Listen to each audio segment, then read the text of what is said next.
कि students exam में कहाँ पर गलती करते हैं, तो उस चीज़ को समझने की कोशिश करते हैं।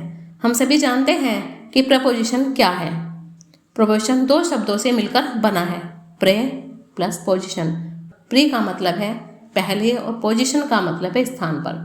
तो प्रपोजिशन का मतलब हुआ वह वर्ड जो नाउन और प्रोनाउन से पहले आकर की पोजीशन या रिलेशन को बताता है, प्रेपोजिशन कहलाता है। और सभी जानते हैं कि प्रपोजिशन कितने टाइप्स होते हैं, तो ये 3 टाइप्स हैं। Number 1 simple preposition, number 2 compound preposition और number 3 phrase preposition.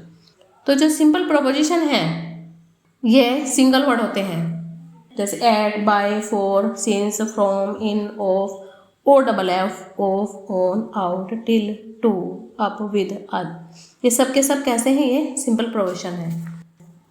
Number 2 compound preposition, ये 2 या 2 से ज़्यादा वर्ड्स को जोड़कर बनते हैं।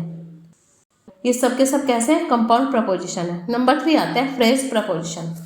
फ्रेज प्रपोजिशन कौन से होते हैं, ये 2 या 2 से ज़्यादा वर्ड्स का एक ग्रुप होता है और ये पूरा ग्रुप एक प्रपोजिशन के रूप में जाना जाता है। यहाँ तक सब ठीक है, लेकिन स्टूडेंट्स एग्जाम में कंफ्यूज कहाँ पर होते हैं, जब क्वेश्चन में ऐसे वर्ड जैसे कि enlarged, influence, originated, furniture, word ये शब्द दिखाई दें तो स्टूडेंट्स कंफ्यूज हो जाते हैं कि यहाँ पर हमें कौन सी प्रपोजिशन लगानी है।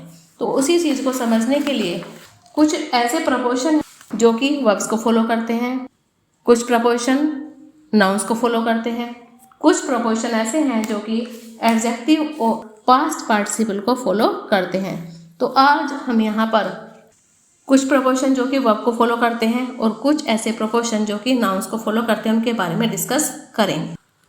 तो जो ऐसे प्रपोजिशन है जैसे कि एग्री टू, एग्री वर्ब है तो टू ए प्रपोजल आएगा, और एग्री विद आएगा तो एक पर्सन के लिए आएगा, एग्री विद ए पर्सन। यहाँ पर एग्री एक वर्ब है। एग्जाम में आए हुए क्वेश्चंस को कवर करेंगे। Question number 1, as a step to renovation he has decided to replace old furniture dash dash new one.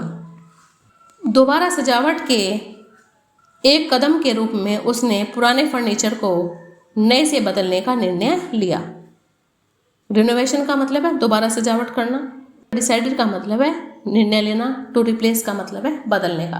Furniture यहाँ पर क्या है, एक नाउन है, तो यहाँ पर कौन सा प्रपोजिशन आएगा, A with, B by, C for. तो यहाँ पर दोनों में से विद भी आ सकता है और बाय भी आ सकता है, लेकिन बी जो ऑप्शन है वो ज़्यादा करेक्ट हो जाएगा, यहाँ पर बाय का यूज होगा। Question number 2, during the course of speech the principal enlarged dash dash the need of improving college library. During the course of speech भाषण के दौरान प्रिंसिपल ने कॉलेज पुस्तकालय के इम्प्रूवमेंट्स किसे सुधार के लिए कॉलेज लाइब्रेरी, कॉलेज के पुस्तकालय सुधार के विषय पर विस्तार से चर्चा की। एनलार्ज का मतलब है विस्तार, एनलार्ज यहाँ पर वर्ब है, तो वर्ब के बाद कौन सा प्रपोजिशन आएगा, ए अपॉन, बी टू और सी इन। तो यहाँ पर अपॉन और ओन, अगर अपॉन भी करेक्ट है, अगर ओन का ऑप्शन होता तो ओन भी आ सकता था, लेकिन यहाँ पर ओन नहीं है, ए ऑप्शन हमारा सही हो जाएगा, एनलार्ज अपॉन। एनलार्ज अपॉन का मतलब है विस्तार से चर्चा करना। तो भाषण के दौरान प्राचार्य ने कॉलेज पुस्तकालय के सुधार के विषय पर विस्तार से चर्चा की। Question number 3, nowadays rich people enjoy influence dash dash the police authorities।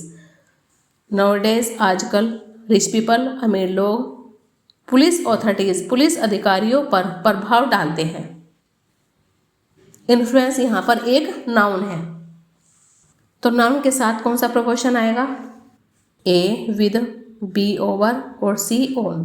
तो यहाँ पर ओन और ओवर दोनों सही हैं, लेकिन जो ज़्यादा करेक्ट आंसर होगा सी ऑप्शन हमारा यहाँ पर सही हो जाएगा। Question number 4, we must not show partiality dash dash our relatives. हमें अपने रिश्तेदारों के प्रति पक्षपात नहीं दिखाना चाहिए। पार्शियलिटी का मतलब है पक्षपात दिखाना। तो पार्शियलिटी क्या है, यहाँ पर एक नाउन है, तो नाउन के साथ कौन सा प्रपोजिशन आएगा, A2 B4 C ऑफ। तो यहाँ पर ए ऑप्शन सही हो जाएगा। अगर ऑप्शन में टुवर्ड्स होता तो टुवर्ड्स भी सही था, लेकिन यहाँ पर टुवर्ड नहीं है, तो यहाँ पर ए ऑप्शन 2 सही हो जाएगा, पार्शियलिटी 2 आ जाएगा। आई होप ये क्वेश्चंस आपको अच्छे से समझ आ गए होंगे। Question number 5, the Hindus believe in many rituals toward dash dash evils. Hindu लोग बुराइयों को दूर रखने के लिए कई रीति रिवाजों में विश्वास करते हैं। रिचुअल्स का मतलब है रीति रिवाज, वर्ड यहाँ पर एक वर्ब है जिसका मतलब है दूर रखना। इविल्स का मतलब है बुराइयाँ। इसमें कौन सा प्रोपोर्शन आएगा? ए अगेंस्ट, बी ऑफ और सी आउट। तो यहाँ पर बी ऑप्शन सही हो जाएगा, वर्ड ऑफ का यूज होगा। Thank you for watching this video.